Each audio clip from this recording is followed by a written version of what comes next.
Welcome back to Where Tigers Walk, episode 28. No football to talk about this week, but plenty of transfer window reflections to do with our team. Plus, we're also filling in our worst ever Hull side with our worst ever Hull City manager. This is what the guys have come up with in the last couple of weeks. We'll share that with you at the end of this particular video, and they'll pick on the worst ever Hull manager.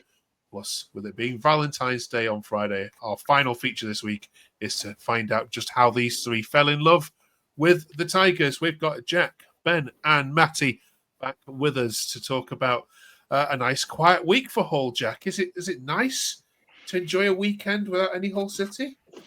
Well, it's been a bit boring, but we'll say if it was an away game, I'd probably be a bit more excited. But anyway, we get to chill and watch as a neutral, watch the other fantastic games that have been happening, especially that 1-0.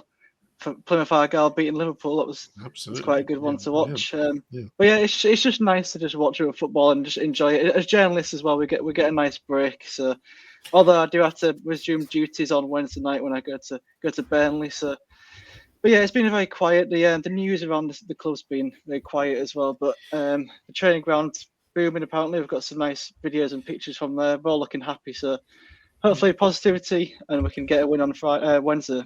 Yeah, absolutely. We'll talk about Burnley in a second. Let's talk about the transfer window, though, because last time I spoke to you, we were 24 hours away from it, and you were all talking about what you hope happens and what didn't. Well, here's what did happen, and they've all done their media day, of course. They've all had their pictures taken and so on. So, Ben, let's come to you first. Overall, when people say, I think Hull City have won the transfer window, do you agree?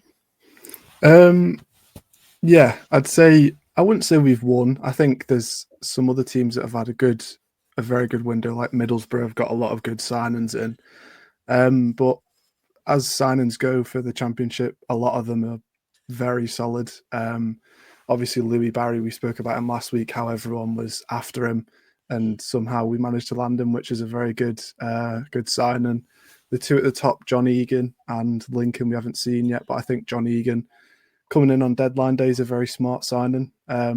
Cost us not a lot. I think it was a nominal fee from Burnley. So it's an experienced centre-half, and that's, to an extent, is what we need. So, yeah, I'm happy with it, and I think it's been a decent window for us. Okay. Let's have a look then at the full list, shall we? Matty, first of all, just look at the outs for a minute. I mean, there's a heck of a lot there, isn't there, of wastage or people going out. Are there any names on there, Matty, that you were surprised by or would have kept? I mean, Simons, for example, I want to ask you about, because of course he's had been knocking a few goals in for you this season. Were you surprised that went through? Probably not in the end, because I think probably with the people that we signed, but I probably think he probably did enough in the games that he played to probably be in and around the squad at least. I think he was probably one of the shining lights, I suppose, towards the end of Walter's reign. He actually performed decent and did all right. But I mean, looking overall, I think there was a lot of dead wood that's kind of gone out, which we kind of needed to get rid of and bring in new people. I mean, it's a shame someone like Ryan Longman didn't really work out, but he had an opportunity and it just didn't work out. So I think overall it's a good balance. We've brought in Championship experience with a few youngsters in there, which is great. I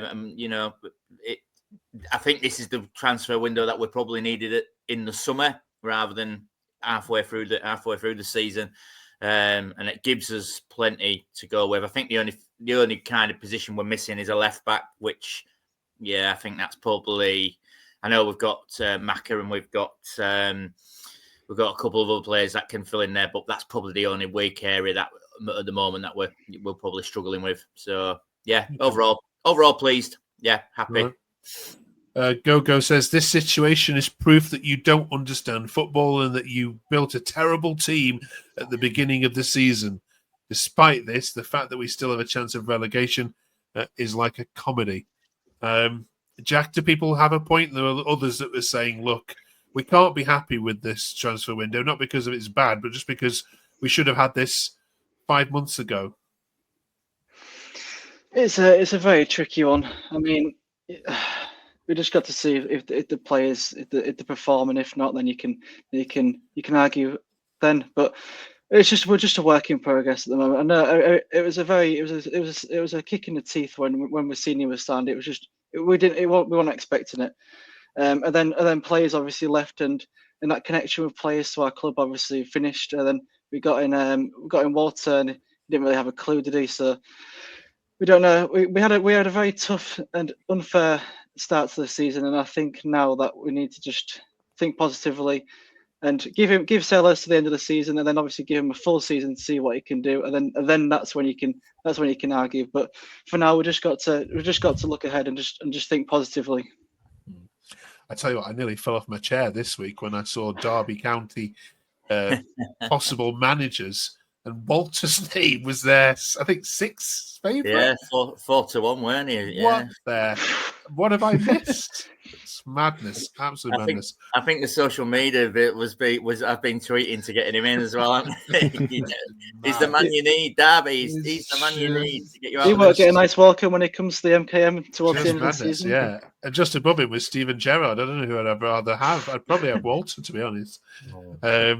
Right then, Ben, how many times have you watched back Sunderland's winning goal against Middlesbrough, scored by your old pal, Mr. Giles? Plenty of times. I think as soon as I saw the notification come up on my phone, I was like, "Oh my god, what has just happened?" Because it was to give Sunderland the win, and yeah, I mean, I don't like to slag off City players, past and present, but I'm not going to say he deserves it, but he is a bit of a weasel. It's karma.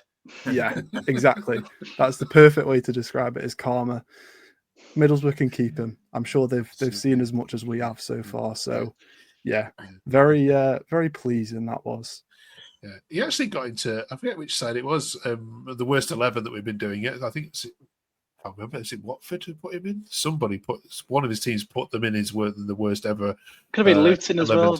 It might have been. Yeah, it might have been. Yeah. Okay. Right. Let's look at some more tweets then, shall we? About the transfer window. Great window. A good window, says Cam Ellis. Get Geldhard permanently in the summer. What a player. Matty, you agree? Yeah, 100%. Yeah, he's the quality that we need in the team, and I'm still unsure what his best position is. I mean, I've seen quite a bit of Leeds in the past, and I still think he is a striker, but he seems to be playing on that left hand side. I mean, he's doing a decent job for us. He's come in, he's not really set the world on fire, but you can tell he's different gravy to what we've had, earlier on in the season and in the past. He gets the ball, he holds it up, he brings other players into the game. He scored that goal against QPR as well, so he's obviously got an eye for goal. So yeah, for me, these are the type of players we need to be signing. We need to be signing, proven Championship players that have got a point to prove. He's really got a point to prove, hasn't he? He hasn't really played much at Leeds, so and he can tell that he's chomping at the bit. So I think probably the last game he didn't have a great game, but there weren't many that really covered themselves in glory against Stoke. So yeah, I'm pleased we've got him, to be honest. And if we can get him permanently in the summer, that'd be great signing for us. Brilliant. Okay, 2 more signings that you should have made, according to the more comical members of the Hull City fan base, was Gaz saying the best recruit we could make now is a new groundsman. The pitch at the MKM is an absolute disgrace. And Croupier says the 9th signing could be a priest to perform an exorcism, then we might actually win at home. Moving on to those then, Norwich at home this weekend, Jack. I mean, come on. They beat Watford away in the last away game, but other than that, they've been pretty dismal on the road. You've got to start winning at home, haven't you? You're not going to beat Burnley on Wednesday night, let's be fair. So all eggs in the basket for beating Norwich? Well, I'm gonna disagree with that, because Burnley's form at home has been shocking, and you look at our form away, it's been brilliant. I got a teacher who's a Burnley fan, and he said that we could win 1-0, or it's going to be a draw 0-0. But I know some people might disagree with me saying this, but I think we have more of a chance of beating Burnley than we do at Norwich at home. Right. Right. I hope I'm wrong. I hope we can beat both, but it's just from what we've seen so far, it's just at home, it's just abysmal. But away, things can happen. Look at Sheffield United. No one envisaged that heading into the game. So you just got to be optimistic in this, and I think we do better against bigger teams, especially away. But yeah, Norwich, it's going to be.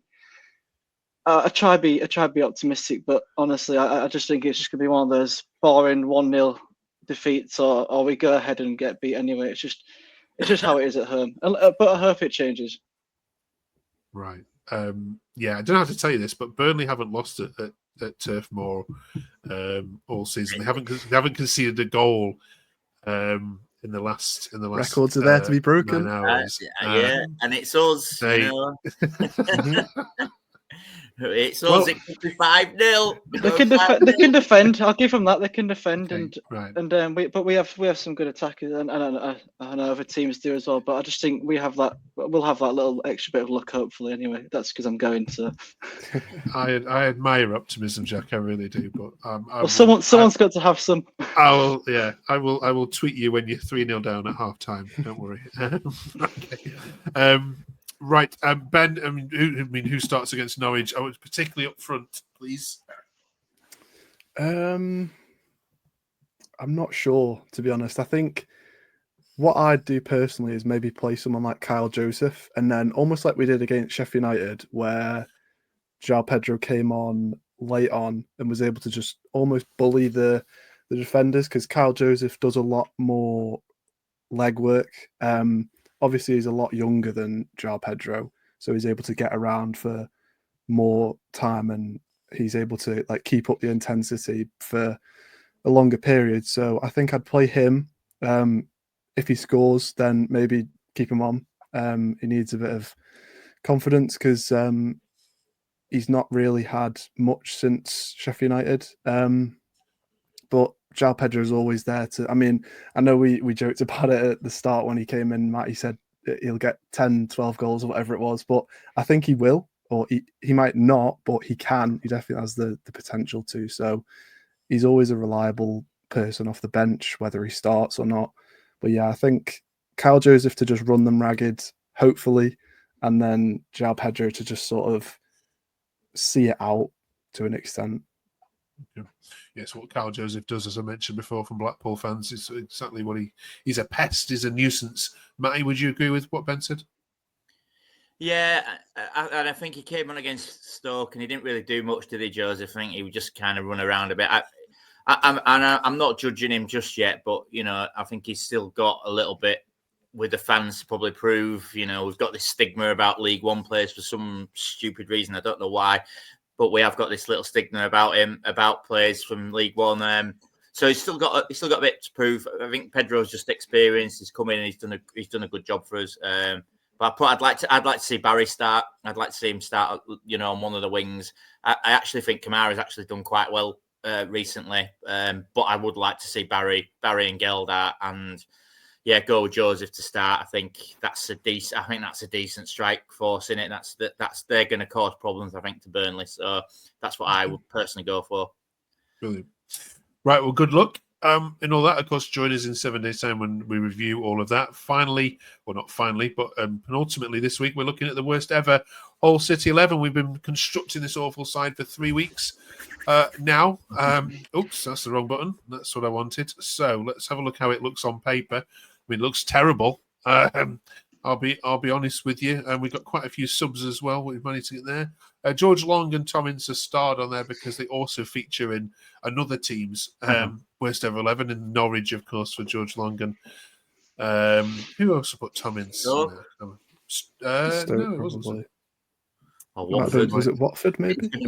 Might have been Watford, actually.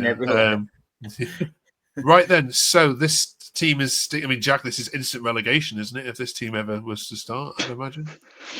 Probably, yeah. I mean, I've got to admit, I don't know half of those players because of my experience, but yeah, I'm just gonna go by what the two lads have put together. Okay, let's choose a captain then, shall we? First of all, to lead this merry bunch, who's the worst of the worst on there, Ben, that we can appoint as captain? I think probably Cynic. We paid so much for him, and we've hardly seen him play.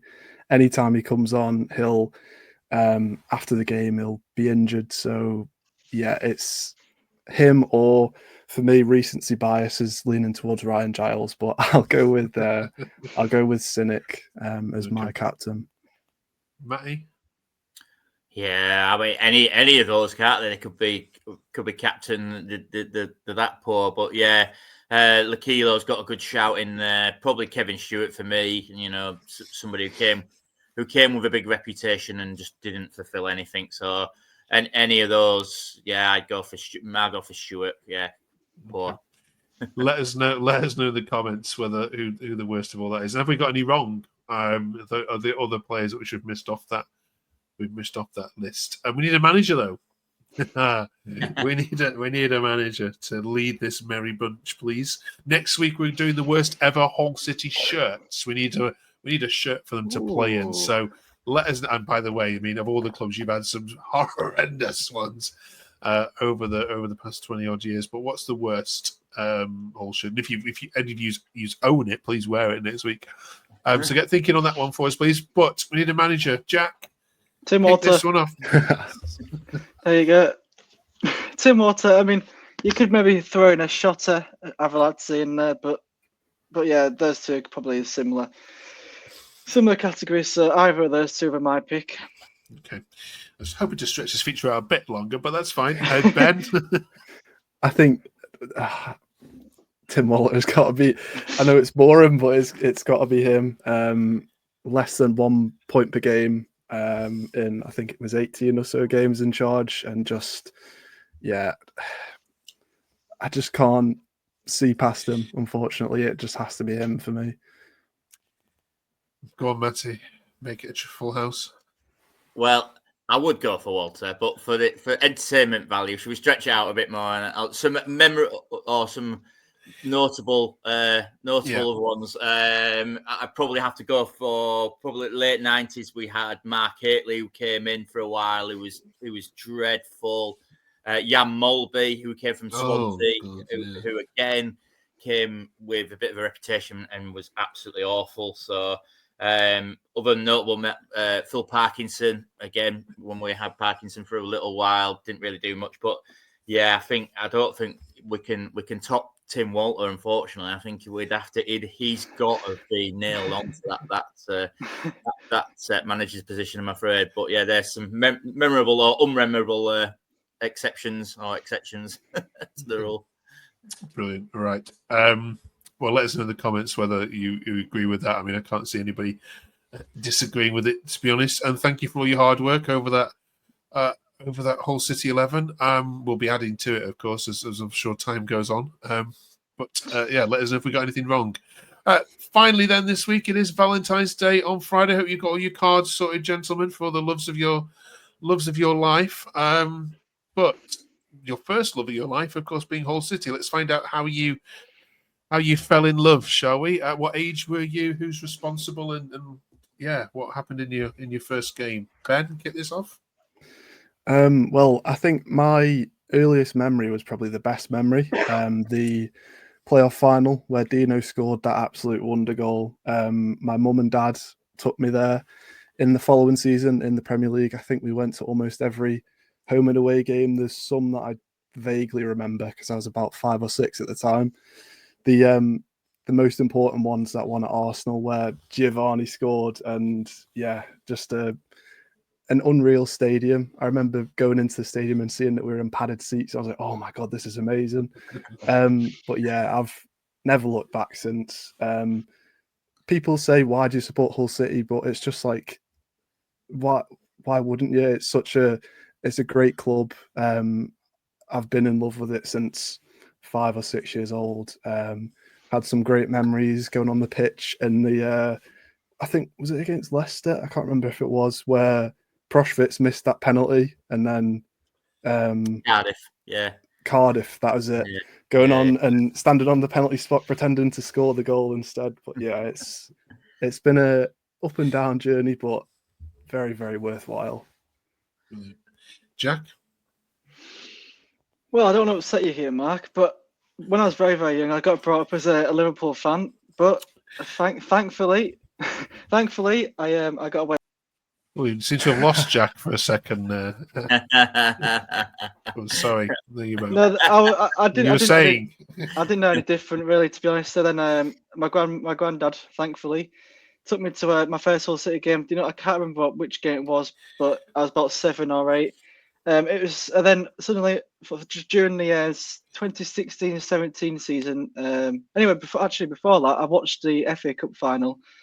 I can remember watching that, which was brilliant. And then ever since then, my grandfather took me to my first game, and then I enjoyed it.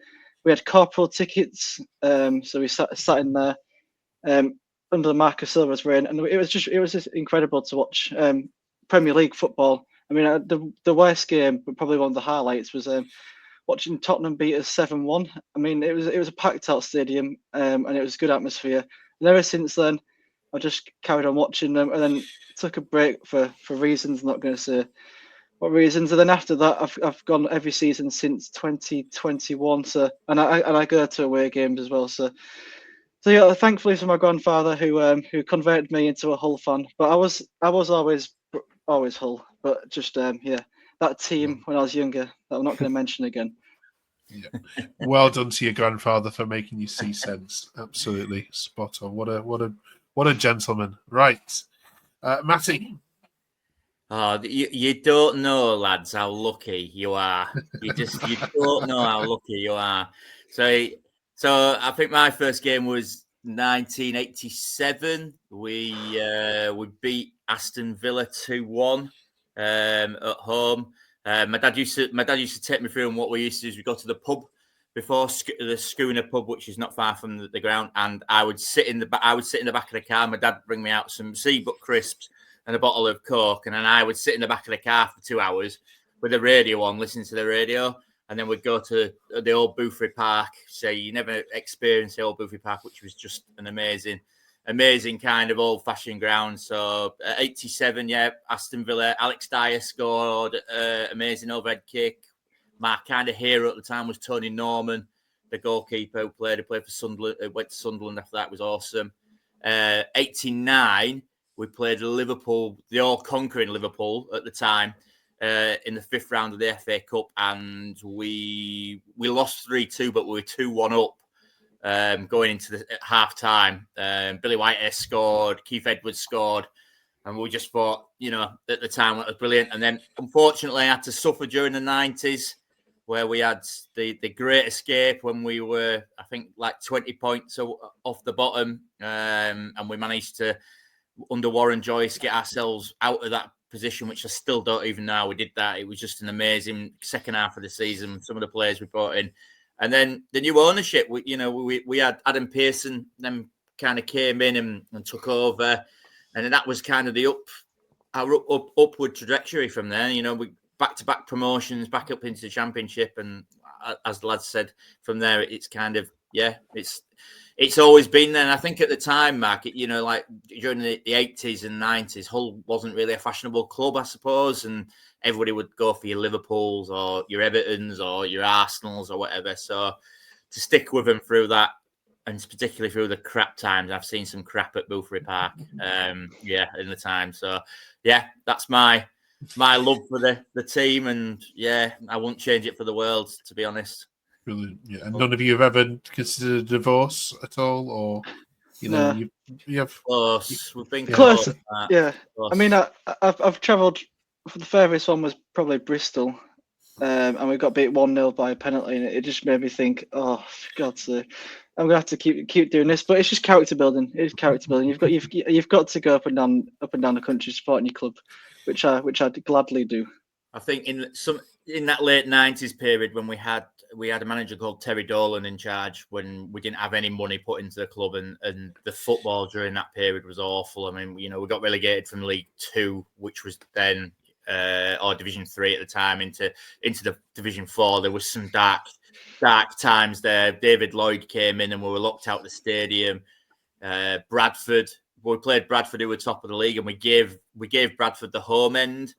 And we had to go in the away end, and we had the pitch invasion during that game. just I think with 3 or 4 pitch invasions during that game to protest. So there have been some very dark times, but yeah, they have been balanced out recently. Trips to Wembley and FA Cup finals, Europe. I mean, who would have dreamed that we could have ever been in Europe? I mean, I managed to go to that away game, and it was just brilliant. Crap game, but it don't matter. We've played in Europe. The memories are there. Yeah, absolutely. It was great.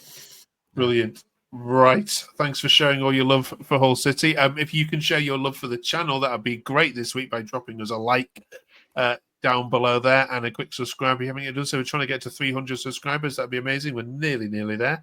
Have a good week. Enjoy the midweek game against Burnley. Good. I mean, Thank you. Score great. Enjoy the. I'm waiting for that tweet. I'm waiting for that.